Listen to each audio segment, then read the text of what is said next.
Olá, pessoal! Sejam bem-vindos ao Histórias de Crimes Reais. No vídeo de hoje, vamos contar uma história que marcou o Brasil e chocou milhões de pessoas.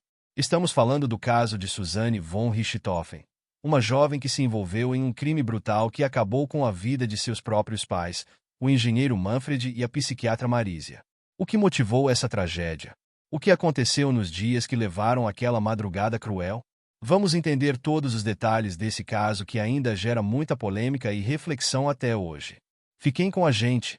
Suzanne Louise Magnani Muniz nasceu em 3 de novembro de 1983, na vibrante cidade de São Paulo.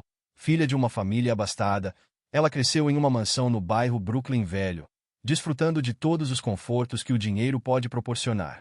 Seu pai, Manfred Albert von Richthofen, era um renomado engenheiro oriundo de Erbach, que imigrou para o Brasil em busca de melhores oportunidades. Do lado paterno, Manfred declarava pertencer a uma antiga família nobre germânica, von Richthofen.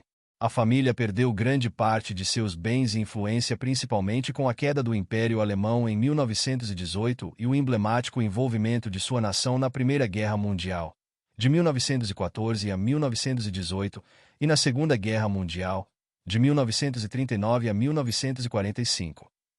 Manfred mudou-se para o Brasil após uma oferta de emprego. O parentesco de Manfred com a família aristocrática von Richthofen, embora afirmado e amplamente divulgado pela imprensa nacional e internacional, tem sido contestado por estudiosos germânicos e pela imprensa. De acordo com a nota de casamento de Manfred Albert von Richthofen publicada em um jornal, seu pai era Joachim Hermann Oskar von Richthofen. Segundo um amigo pessoal, Manfred não era uma pessoa extrovertida, mas tinha um bom senso de humor, era muito inteligente e cuidava da educação dos filhos. Manfred von Richthofen conheceu Marísia na capital paulista, na USP, onde ela estudava medicina. Após apaixonarem-se, os dois se casaram e começaram uma boa vida na cidade de São Paulo. O salário de Manfred era de R$ 11.000. Ele trabalhava na Dersa, empresa responsável pelas rodovias do estado de São Paulo.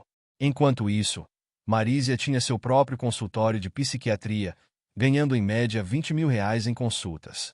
Somando os bens herdados da família, o patrimônio do casal era avaliado em R$ 11 milhões em valores atuais, antes do homicídio cometido pela filha.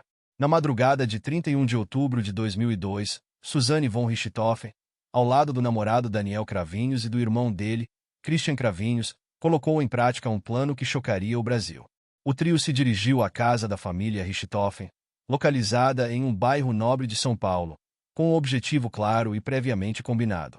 O momento foi escolhido estrategicamente.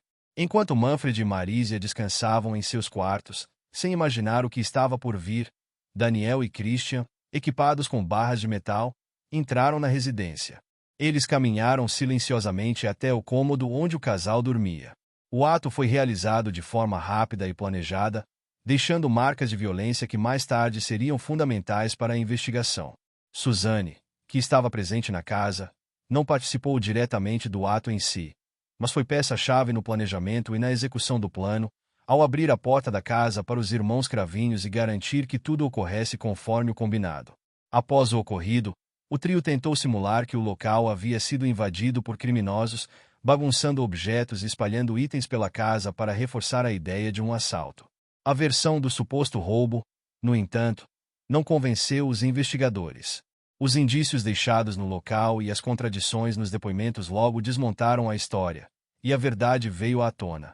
O plano havia sido arquitetado com o objetivo de eliminar qualquer barreira ao relacionamento de Suzanne com Daniel, também para que ela pudesse usufruir da herança da família sem a interferência dos pais.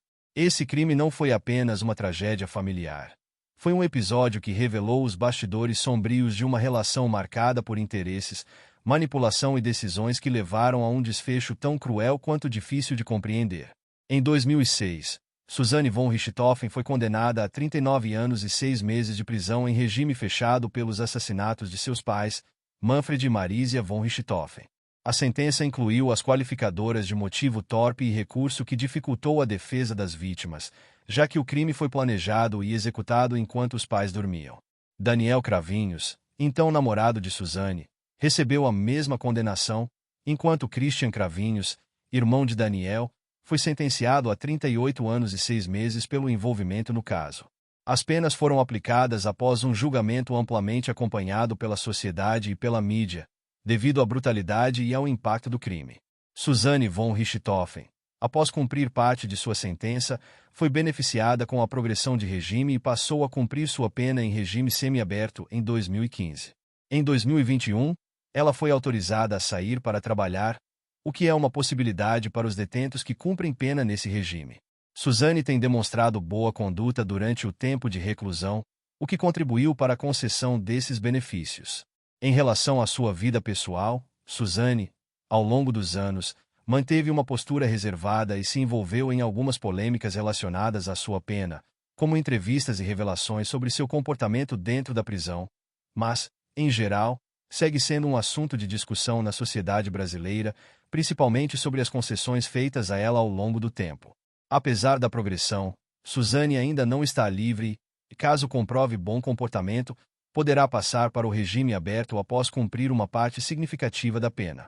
A condenação dela, por ser um crime de grande repercussão, ainda gera controvérsias, com parte da sociedade questionando a concessão de benefícios a quem cometeu um crime tão brutal.